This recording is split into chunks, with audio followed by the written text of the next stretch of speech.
Gap certificate था वो सबसे ज़्यादा मेरे लिए मेजर प्रॉब्लम बन गई उस समय। तो नमस्कार दोस्तों, यूपी पॉलीटेक्निक काउंसलिंग 2022 के नेक्स्ट एपिसोड यानी चैप्टर 4 में आपका स्वागत है।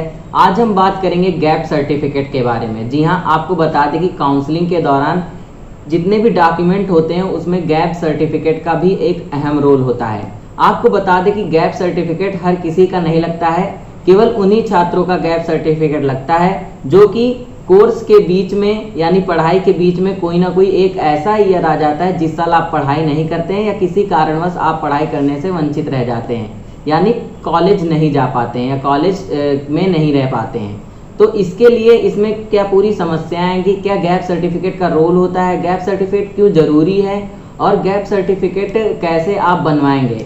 तो इन सभी समस्याओं को समाधान करने के लिए हमने आज एक ऐसे व्यक्ति को बुलाया है अपने चैनल पर जो कि इन सभी प्रक्रियाओं से गुजरे हुए हैं और इन सभी का अहम रोल है जो आपको बताएंगे कि गैप सर्टिफिकेट क्या है और कैसे आप ये बनवाएंगे।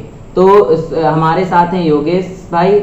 योगेश भाई आपको बताएंगे कैसे गैप सर्टिफिकेट बनवाएंगे आप और गैप सर्टिफिकेट क्यों बनवाना चाहिए और क्या रोल है इसका। तो योगेश भाई आप कैरी करिए वीडियो को और बताइए।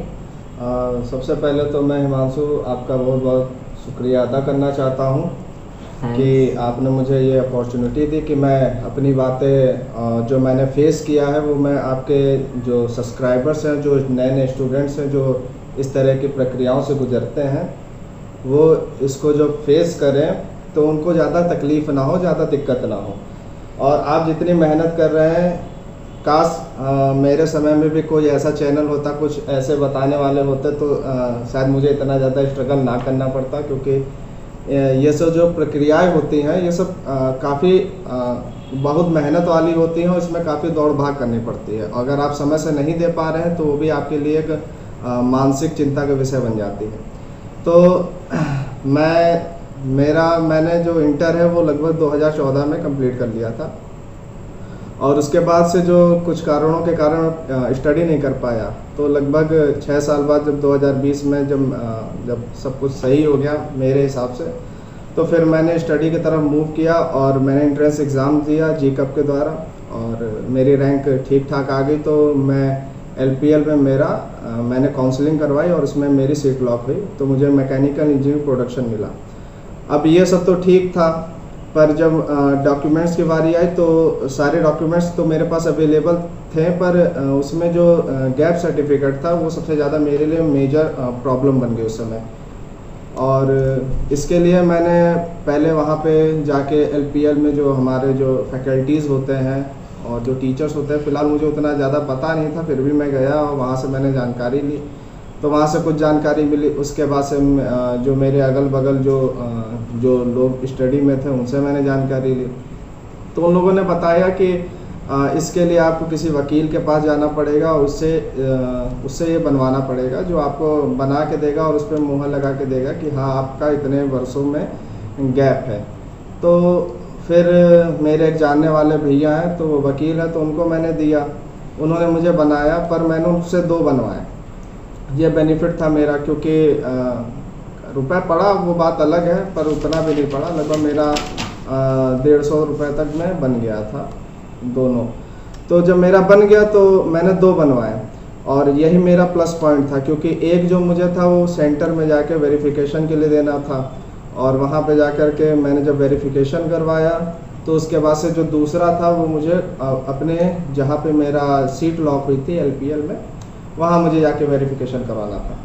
तो जब मैं वहाँ पे गया तो मुझे तो शुरुआत में जो मुझे वहाँ पे जो पियोन मिले तो उन्होंने कहा कि तुम्हारा मतलब काफ़ी दिक्कत है, तुमको मतलब ना हो पाए शायद तुम्हारा, और मेरी सीट भी लॉक हो चुकी थी, तो इससे जब मैं बहुत ज़्यादा प्रेशर में आ गया था। तो उसके बाद से फिर मैंने काफ़ी रिक्वेस्ट की कि सर आप कुछ बताइए इसके विषय में, जिससे मैं मेरी जिज्ञासा है पढ़ाई के प्रति वो रुचि मरे ना। तो उन्होंने कहा कि ठीक है आप जाइए। उस समय जो HOD हैं हमारे इलेक्ट्रिकल डिपार्टमेंट के, तो उस समय वही सबके डॉक्यूमेंट्स वेरिफिकेशन कर रहे थे, काफ़ी लंबी लाइन लगी हुई थी। तो उन्होंने मुझसे फिर कहा कि कि जाइए आप उनके पास जाइए। तो फिर मैं भी लाइन में लगा और लाइन में लगते लगते मुझे काफ़ी टाइम हो गया था, लगभग 6:30 बज गए थे। तो फिर मुझे नेक्स्ट डे का टाइम मिला। और सोचिए कि एक लड़का जिसको कुछ पता ना हो, आप लोगों को तो बहुत अच्छी बात है कि जो आप इस चैनल से जुड़े हुए हैं, तो आप लोगों को इतनी जानकारी मिल जा रही है जिससे आप लोगों को फ़िलहाल ये सब कुछ फेस करने की ज़रूरत नहीं पड़ेगी। तो फिर मैं अगले दिन फिर, क्योंकि सुबह से मैं भूखा प्यासा था और रात को शाम में 6:30 बजे तक वो मुझे छोड़े और कहें कि नेक्स्ट डे में आना। तो उसके बाद फिर मैं मॉर्निंग में फिर मैं गया लगभग 11:30 बजे तक। फिर मैं जाके लाइन में लगा तो मुझे जो HOD मिले वहाँ पे, क्योंकि मेरा नंबर फिर वही 3:30 बजे तक आया था। तो मुझे जो HOD मिले उन्होंने कहा कि बेटा आपका तो गैप काफ़ी है। तो मैंने उनको सारी सिचुएशन बताई जो मैं पहले भी इस वीडियो में बता चुका हूँ कि ये दिक्कतें थी। तो उन्होंने कहा ठीक है आप इसको लगाइए, आगे मैं इसके लिए कुछ करता हूँ। उन्होंने कंफर्मेशन तभी भी नहीं दिया था। मैंने कहा तो सर कुछ करिए। तो उन्होंने कहा ठीक है आप मुझसे मिलिएगा आके अकेले, उसके बाद मैं आपको कंफर्मेशन दूंगा कि हाँ आपका हो पाएगा कि नहीं हो पाएगा। तो क्योंकि गैप ज़्यादा था, 6 साल का गैप काफ़ी होता है। तो उसके बाद से फिर लगभग 1.5-2 घंटे बाद उन्होंने मुझे बुलाया। उसके बाद से उन्होंने मुझसे फिर से पूरी जानकारी ली कि क्या कर रहे थे क्या नहीं कर रहे थे। तो मैंने उनको टोटल जानकारी दी। तो उन्होंने कहा ठीक है आप एक एप्लीकेशन लिख दीजिए प्रिंसिपल सर पे। तो मैंने एक एप्लीकेशन लिखी, उसके बाद उसकी फ़ोटो कॉपी करा के अपने पास भी रख लिया, उसमें डेट वोट भी डाली। उसके बाद से जो मेरे पास जो मुझे वकील भैया ने दिया था आपका, उसमें वो होता क्या है 10 रुपये का स्टैम्प होता है, उस पर वो लोग लिख देते हैं और कि आप इस वजह से कर नहीं पाए और स्टैम्प लगा के दे देते। तो उस पर मैंने स्टेपलर मारा और मेरे जो डॉक्यूमेंट्स थे उस पर भी मैंने स्टेपलर मारा और मैंने सर को दे दिया। तो इस तरह से जो काफ़ी लंबा प्रोसेस था ये, और काफ़ी इसमें डिफ़िकल्टीज़ हुई। तो बस यही है और थैंक यू। तो जैसा कि योगेश भाई ने बताया कि डॉक्यूमेंट वेरिफिकेशन के समय और स्कूल में जब डॉक्यूमेंट वेरीफाई होते हैं आपके कॉलेज में, तो वहाँ पर गैप सर्टिफिकेट का बहुत ही बड़ा रोल था। तो गैप सर्टिफिकेट को आपको कैसे बनवाना पड़ेगा उसके बारे में भाई योगेश भाई ने बताया कि आपको सिंपली एक लॉयर के पास जाना पड़ेगा जो कि ये काम आराम से कर देगा कि आपका जितना भी गैप सर्टिफिकेट है उसका एक एफिडेविट बनाएगा और एफिडेविट के साथ में आपको अपना साइन और आपके गार्जियंस के साइन करवाने होंगे, जिसके बाद आपका गैप सर्टिफिकेट बन जाएगा और आपको ये गैप सर्टिफिकेट आपको अपने डॉक्यूमेंट वेरिफिकेशन सेंटर पर और कॉलेज में जहाँ पर आपके डॉक्यूमेंट वेरीफाई होंगे वहाँ पर ले जाना पड़ेगा।